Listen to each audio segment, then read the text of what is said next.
कैसे हो आप लोग। आज के वीडियो में हम लोग निफ्टी का हाईलाइट वेब एनालिसिस करेंगे और देखेंगे कि 24 मार्च 2020 से जो अपमूव शुरू हुआ, जो अभी तक चल रहा है, उसको हम लोग काउंट करने की कोशिश करेंगे। देखेंगे कि वो जो अपमूव है वो करेक्टिव अपमूव है या इम्पल्सिव अपमूव है, उसको हम लोग कैसे काउंट कर सकते हैं। तो चलिए शुरू करते हैं। अब इस पूरे प्राइस मूव को आप देखें 24 मार्च 2020 से लेके अभी तक, तो आप देखेंगे कि पूरा प्राइस मूव जो है एक चैनल के विदिन ए चैनल ट्रैवल कर रहा है। दूसरी चीज़ आप देखेंगे कि जो हमारा प्राइस मूव है ओवरलैपिंग प्राइस मूव है। जैसे आप स्विंग्स को एनालाइज करें तो आप देखेंगे कि हमारा स्विंग हाई, स्विंग लो, फिर स्विंग हाई, फिर स्विंग लो। तो आप देखेंगे कि ये जो हमारा प्रीवियस स्विंग हाई था, जो ये जो पुल बैक है, ये प्रीवियस स्विंग हाई को इंक्रोच कर रहा है। फिर यहाँ से हम लोग फिर स्विंग हाई, फिर जो करेक्शन आया वो हमारे प्रीवियस हाई को इंक्रोच कर रहा है। तो देखने से ऐसा लग रहा है कि ये जो प्राइस मूव है ये ओवरलैपिंग प्राइस मूव्स है, और इम्पल्स मूव में कभी भी आपको ओवरलैपिंग प्राइस मूव्स नहीं मिलेंगे। और अभी तो ये शार्प इशारा है, इस तरफ इशारा है कि ये एक करेक्टिव अपमूव है। उसके बाद हम लोग अगर इस पूरे अपमूव का के स्लोप का एनालिसिस करें, अगर हम स्लोप ड्रॉ करें फ्रॉम लो टू हाई और स्लोप को एनालाइज करें, तो ये जो स्लोप है हमारा काफ़ी शैलो स्लोप है। ऑलमोस्ट जो एंगल होगा 30 डिग्री का एंगल है, जो कहीं से भी एक इम्पल्सिव स्लोप नहीं लग रहा, एक अपट्रेंड का स्लोप नहीं लग रहा। तो ये सारी चीज़ें इस तरफ इशारा कर रही हैं कि ये जो अपमूव शुरू हुआ हमारा 24 मार्च 2020 से, ये एक करेक्टिव अपमूव है। अब अगर ये करेक्टिव अपमूव है तो किसको करेक्ट कर रहा है? तो ये जो हमारा ऑल टाइम हाई से जो बड़ा डाउन ट्रेंड इम्पल्सिव मूव शुरू हुआ था, ये उसको करेक्ट कर रहा है। चलिए अब अगर इसको हम करेक्शन मानते हैं, अगर हम लोग अगर इसको करेक्शन मानते हैं तो इसको कैसे काउंट करें? तो यहाँ से अगर आप देखेंगे तो वेब ए, फिर ये हमारा वेब बी जो है ट्रायंगल है, वेब सी ट्रायंगल अभी यहाँ पे क्लियरली नहीं दिख रहा है, छोटे चार्ट पे दिखेगा, आवली चार्ट पे। तो यहाँ 3 वेब में मार्केट ऊपर गया, फिर उसके बाद 3 वेब में नीचे आया, फिर प्राइस ऊपर की तरफ नया हाई बनाया, प्राइस ने नया हाई बनाया। तो इसका मतलब साफ है कि ये जो करेक्शन है एक्सटेंडेड करेक्शन है, यानी इसमें मोर देन वन करेक्शन है।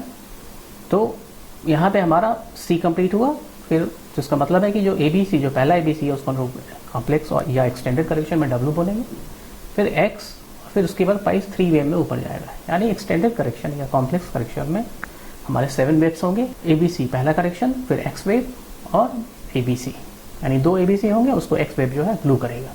X वेव हमेशा 3 वेव में होगा। तो हमारा जो ABC पहला ABC है वो कंप्लीट हुआ 30/4/2020 को, और प्राइस है 9889। और वहाँ से फिर एक्स वेव जो है हमारा कंप्लीट हुआ 18/5/2020 को, प्राइस है 8806।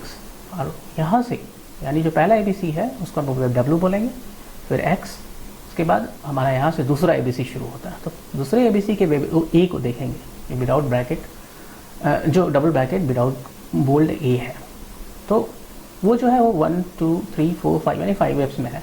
साफ है कि दूसरा ABC भी जो है हमारा वो एक जिगजैग है। पहला ABC भी एक जिगजैग था, इम्पल्सिव वेव ए, ट्रायंगल BC, ये भी जिगजैग है पहला ABC, दूसरा ABC भी जिगजैग लग रहा है। तो साफ है कि ये जो कॉम्प्लेक्स करेक्शन है वो डबल जिगजैग है। और यहाँ से हमारा 12/6/2020 से दूसरे ABC का वेब C यानी वेब Y के वेब C की शुरुआत हुई। तो अब यहाँ से हम लोग जो है कुछ टारगेट्स निकाल लेते हैं। तो पहला जो हम वेब सी का टारगेट निकालते हैं दूसरे ABC के वेब सी का, क्योंकि ये जो दूसरा ABC है वो भी जुड़ जाएगा।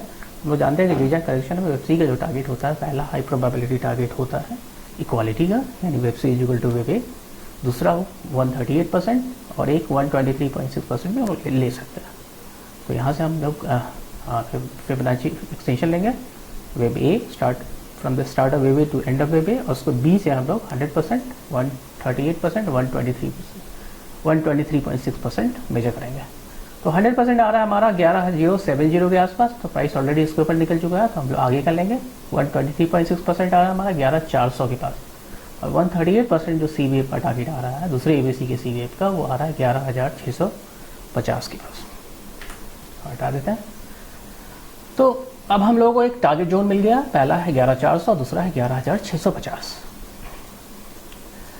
अब हम लोग जो बड़े जो वेब वाई का जो टारगेट है उसको भी अगर हम निकालें इस स्विंग मूव से, तो जानते हैं कि वेब वाई का भी जो पहला टारगेट होगा इक्वालिटी का होगा, दूसरा 138% और 123.6% हम लोग लेंगे।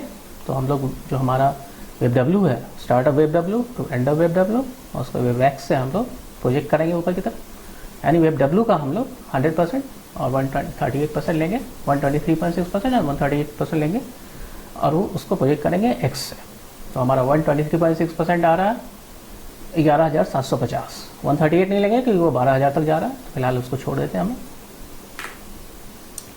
तो अब एक मोटा मोटी हम लोग को एक टारगेट जोन मिल रहा है। तो पहला जो टारगेट जोन मिल रहा है हमारा, वो जो दूसरे एबीसी का वेबसी का जो टारगेट है वो आया हमारा 11,400, 11,650। वेब वाई का जो 123.6% का टारगेट आ रहा है वो आ रहा है 11,750 के पास।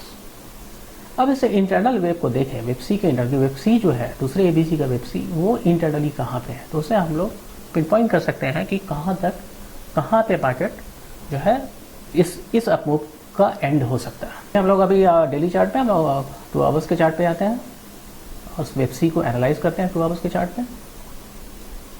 तो हमारा दूसरे एबीसी का वेबसी जो है यहाँ से शुरू हुआ 12/6/2020, प्राइस है 9544। अब यहाँ से अगर हम इस वेबसी को डबल ब्रैकेट वेबसी को शुरू हुआ उसको काउंट करें तो वेब 1 जो single bracket without bold, wave 1, wave 2, फिर ऐसा लग रहा है कि जो हमारा वेब 3 जो है ये वाला उसमें भी सब डिवीजन है 1 2 3 ट्रायंगल 4 एंड 5। तो हमारा जो है वेबसी का वेब 3 जो है ख़त्म हुआ है, ऐसा लग रहा है कि 13/7/2020, प्राइस है 10,893। फिर वहाँ से वेब 4 और वेब 4 ख़त्म हुआ हमारा 14/7/2020, प्राइस है 10,563। फिर वहाँ से हमारा वेबसी का वेब 5 शुरू होता है। हम लोग यहाँ पे टारगेट निकाल लेते हैं वेब 5 का टारगेट, क्योंकि हम लोग के पास वेबसी का वेब 3 कंप्लीट है, वेब 4 कंप्लीट है, हम लोग वेब 5 का टारगेट निकाल सकते हैं। फिबोनाची एक्सटेंशन लेंगे from the start of web 1, हमारा वेब 1 यहाँ से शुरू हुआ था, टू एंड ऑफ वेब 3, यानी वेब 1 टू वेब 3 का डिस्टेंस जो उसको मेजर करेंगे और उसको वेब 4 से हम लोग 2 पोजीशन लेंगे 50% एंड 61.8%। तो हमारा वेब 5 का जो टारगेट निकल जाएगा उससे 50% टारगेट आ रहा है हमारा 11,220, 61.8% मोर रिलायबल टारगेट है, स्टैंडर्ड टारगेट है, वो आ रहा है हमारा 11,400 के पास। तो हमारा वेब 5 का मोटा मोटी टारगेट निकल गया 11,400 के पास। तो इंटरनल वेब काउंट है वेब सी के वेब 5 का। और अगर आप डेली चार्ट पे देखें तो हम लोगों ने जो वेब सी का ये जो वेब वाई के वेब सी का जो टारगेट निकाला था वेब ए के रिलेशन से, वो आ रहा था हमारा 123.6% और वेब ए 11,400 पे, यानी तो यहाँ पे फिबोनाची क्लस्टर बन रहा है। इंटरनल टारगेट 11,400 के आसपास, वेब सी का भी टारगेट 11,400 आ रहा है और वेब सी के इंटरनल वेब 5 का जो टारगेट है वो भी 11,400 को इंडिकेट बता रहा है कि 11,400 तक जाना चाहिए। अब अगर हम वेब सी के वेब 5, ये जो हमारा वेब सी का वेब 5 शुरू हुआ उसके इंटरनल काउंट को देखें और छोटे चार्ट पे जाए 15 मिनट के चार्ट पे। तो हम लोग 15 मिनट के चार्ट पे हैं और तो यहाँ से हम लोग 14/7/2020 से वेब 5 यानी वेब सी के वेब 5 का इंटरनल काउंट करेंगे। तो यहाँ से देखते हैं हम लोग वेब 1 2 3 4 5, यानी 5 पे मार्केट ऊपर गया, यानी ये हमारा वेब 1 बना वेब 5 का single bracket without bold wave 5 का। वेब 2, उसके बाद यहाँ से हमारा वेब 3 शुरू हुआ वेब 5 का। अब उसमें भी इंटरनल सब डिविजन दिख रहा है 1 जो .1 है सिंगल .1 सिंगल .2, फिर यहाँ से फिर एक और एक्सटेंशन दिख रहा है, यानी इस डॉट वेब 3 में वेब 3 ऑफ 3 में एक और सब डिविजन है double dot web 1 double dot web 2 double dot web 3 web 4 और ऐसा लग रहा है कि हमारा 22/7/2020 को डबल डॉट वेब 5 कंप्लीट हुआ, यानी हमारा ये जो सिंगल डॉट वेब 3 है वो कंप्लीट हुआ, यानी वेब 3 और 3 कंप्लीट हुआ यहाँ पे। और अभी हम लोग डॉट वेब 4 करेक्शन में हैं। तो अब इस वेब 4 करेक्शन का सिंगल डॉट वेब 4 करेक्शन का अगर हम टारगेट लें, रिट्रेसमेंट टारगेट लें, तो हम लोग जानते हैं कि वेब 4 का जो रिट्रेसमेंट टारगेट होता है वो 38% एंड 50% ऑफ वेब 3 होता है। लेकिन बहुत सारे केसेस में आप देखेंगे कि जब आप वेब 3 का इंटरनल सब डिवीजन काउंट करते हैं तो जो इंटरनल वेब 4 होता है, यानी वेब 4 और वेब 3 जो होता है वो बहुतों बार उसका जो रिट्रेसमेंट होता है वो बहुत शैलो होता है, यानी वो 23.6% पे ख़त्म हो जाता है। हमारा जो सिंगल डॉट वेब 4 का 23.6% का रिट्रेसमेंट टारगेट आ रहा है वो आ रहा है 11,090 के पास। 38% जो है स्टैंडर्ड टारगेट वो आ रहा है 11,000 के पास, यानी इस एरिया में 11,090 से लेकर 11,000 की जोन में ये जो हमारा सिंगल डॉट वेब 4 करेक्शन है उसको ख़त्म होना चाहिए। तो अगर आप इस पूरे single dot wave four correction को देखें तो ऐसा लग रहा है कि एक ट्रायंगल का फॉर्मेशन बना रहा है, क्योंकि प्राइस हॉरिजॉन्टली इस स्विंग लो और स्विंग हाई के बीच में कंसोलिडेट कर रहा है। तो अगर ये ट्रायंगल है तो ये मोस्ट प्रोबेबली एक रनिंग ट्रायंगल होगा, क्योंकि इसमें एक नया एक्सट्रीम बना है।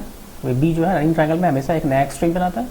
तो आप यहाँ से काउंट करेंगे इस ट्रायंगल को, तो वेब ए, डबल डॉट वेब ए, वेब बी, वेब सी, वेब डी और वेब बी जो आज का क्लोजिंग है। तो ऐसा लग रहा है कि ये जो ट्रायंगल है खत्म हो। देखिए यहाँ पे दो सिनेरियोज हैं। पहला सिनेरियो कि ये पूरा वेव फोर है एक ट्रायंगल का फॉर्मेशन है। दूसरा सिनेरियो ये है कि ट्रायंगल जो है वो वेब बी में बन रहा है। तो अगर पहला सिनेरियो सही है तो ये ट्रायंगल हमारा आज की क्लोजिंग में ख़त्म हो जाता है।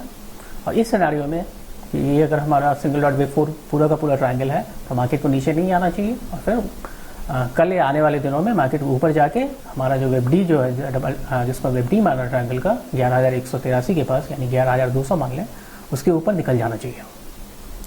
लेकिन अगर दूसरे सिनेरियो में मार्केट ऊपर नहीं जाता है और वीकनेस दिखाता है और नीचे आके हमारा ये जो वेब ए है ट्रायंगल का जो है 11,050 के पास, उसको तोड़ दे, तो उस सिनेरियो में हम लोग मानेंगे कि ट्रायंगल जो है बन रहा है वो हमारे वेब बी में, यानी वेब बी में बन रहा है। तो उस सिनेरियो में मार्केट को 11,000 के आसपास आना चाहिए और वहाँ पे ये जो single dot wave four correction है उसको ख़त्म होना चाहिए। तो वहाँ पे हम लोग स्ट्रेंथ देखने के बाद 11,000 के पास बाई इनिशिएट कर सकते हैं। फिर तीसरा सिनेरियो ले लें कि मार्केट 11,000 के नीचे आ जाए और सस्टेन करने लगे डेली बेसिस पे, तो उस सिनेरियो में हमारा ये जो काउंट है पूरा इनवैलिडेट हो जाएगा। फिर हम लोग तब उस पूरे काउंट को री एवेल्यूएट करेंगे। चलिए फिलहाल तो मानते हैं कि पहला सिनेरियो लेके चलते हैं कि पूरा का पूरा जो करेक्शन है wave single dot wave four वो एक ट्रायंगल है। तो सिनेरियो में मार्केट को ऊपर जाना चाहिए, और जब 11,200 के ऊपर निकल जाए कल अगर मार्केट स्ट्रेंथ दिखाए और 11,200 के ऊपर निकल जाए तो हम लोग बाई इनिशिएट कर सकते हैं। हमारा स्टॉप जो होना चाहिए वो 11,100 के नीचे होना चाहिए। तो हम ट्रायंगल का टारगेट निकाल लें। अगर ये पूरा जो करेक्शन है वो ट्रायंगल है तो हम लोग क्या करेंगे, BD ट्रेंड लाइन और AC ट्रेंड लाइन दोनों को बैकवर्ड इन टाइम पीछे लाएंगे वहाँ तक जहाँ से ये करेक्शन शुरू हुआ था। ये करेक्शन जो है वेव फोर करेक्शन हमारा यहाँ से शुरू हुआ था। फिर दोनों के ट्रेंड लाइन का जो वर्टिकल डिस्टेंस है उसको हम लोग मेजर कर लेंगे, और उस वर्टिकल डिस्टेंस को हम लोग वेब ई से ऊपर की तरफ प्रोजेक्ट करेंगे। तो वो जो टारगेट आ रहा है हमारा ट्रायंगल का वो आ रहा है 11,370 से 11,400, एंड वहाँ पे हमारा सिंगल डॉट वेब 5 यानी हमारा वेब 3, ये जो वेब 3 शुरू हुआ था वेब 5 का वो ख़त्म हो जाएगा 11,400 पे। फिर हम लोग पूरे सिनेरियो को री इवैल्यूएट करेंगे। तो ये तो था हमारा वेरी शॉर्ट टर्म टारगेट 11,400 का। फिर हम लोगों ने बड़ा टारगेट पे निकाला। अगर मार्केट 11,400 के ऊपर निकल जाएगा तो फिर हमारा टारगेट होगा 11,650 से लेके 11,700 का। तो ये था मेरा late wave analysis of Nifty. Thanks for watching, good bye.